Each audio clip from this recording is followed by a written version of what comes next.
Maraming mga netizen ang nalulungkot dahil na rin sa nangyaring balitang hiwalayan sa pagitan ni Sam Milby at ni Catriona Gray.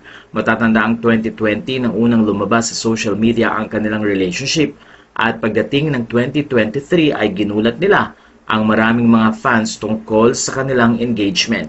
Kaya naman nag-aabang ang kanilang mga followers kung ano ang mangyayari this year 2024. Pero marami rin ang tila nagulat dahil mukhang isa nga ang engagement ni Sam Milby at Catriona Gray na ngayon ay on hold dahil na rin sa balitang nagkakalabuan or hiwalay na ang dalawa.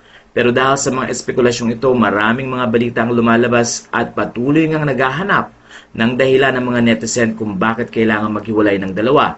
Ilan sa mga nabalita at nasabi sa social media ay tila hindi yata handa si Sam Milby na magpakasal kay Catriona Gray.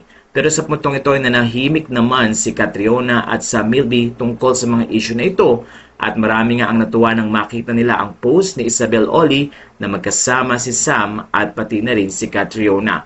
Nagbigay din ng kanilang official statement ang cornerstone na nagmamanage ng career ni Catriona Gray. Narito ang kanilang buong sinabi.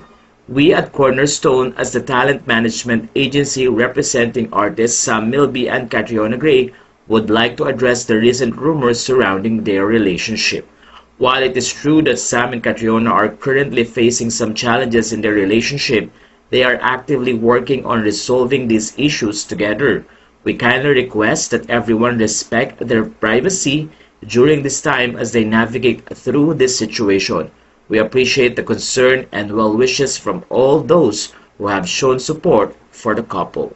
Kaya naman ayon sa mga netizen, natural naman daw na dumadaan sa rough patch ang mga relationship and they are praying na maging maayos ang relasyon ni Catriona at Sam Milby.